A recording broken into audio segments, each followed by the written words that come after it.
Hello everyone, I'm back again with something new.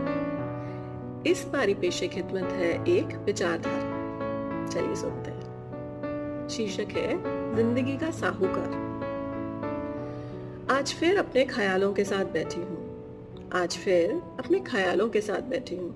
जैसे कोई साहूकार बही खाता लेकर बैठा हो नफा नुकसान मापने।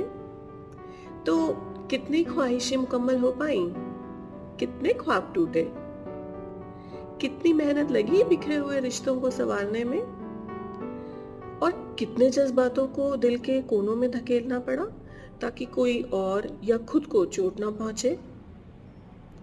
अजी और नहीं तो कम से कम उन मोतियों का ही हिसाब कर लें जो बेवजह बर्बाद किए दूसरों के तानों की वजह से या दुनिया की रिवायतों की वजह से।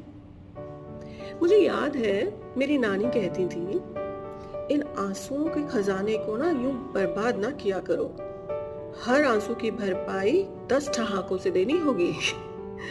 और उनके ये कहते ही हम ठहाके मार के हंसने लगते। मगर अब जब खुद उम्र हो चली है तो इस बात को कौन याद दिलाएगा भला। कभी कभी लगता है शायद मेरे ही ख्वाबों और हौसलों की उड़ान थोड़ी ऊंची है। वो मेरी पटना वाली दोस्त, अरे हाँ वो मेरी बचपन वाली दोस्त जो हमेशा अव्वल आया करती थी, शाइना नाम था उसका। वो भी तो खुश है ना अपने घर परिवार में। कहाँ प्रैक्टिस कर पाई बेचारी अपनी डॉक्टरी, मगर खुश है। और वो पड़ोस की मिसेस वर्मा को ही देख लीजिए, वो भी तो किटी पार्टी और घूमने फिरने में ही अपना मन लगाए रखी हैं। तो फिर मुझे ही क्यों खुद को साबित करने की धुन सवार रहती है हर समय।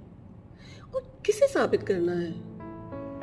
परिवार को, दोस्तों को, दुनिया को, खुद को या खुदा को?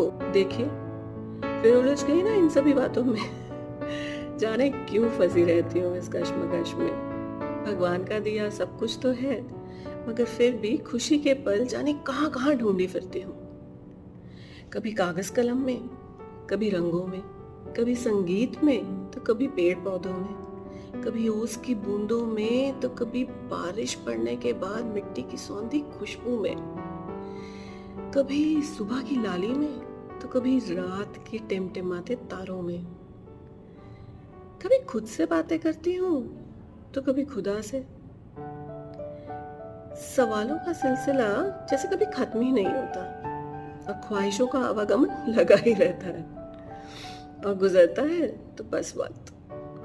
मगर मैं भी कहाँ रुकने वाली हूँ, अड़ियल हूँ एकदम। ले बैठती हूँ फिर वही बही खाता और मांगती हूँ हिसाब जिंदगी से।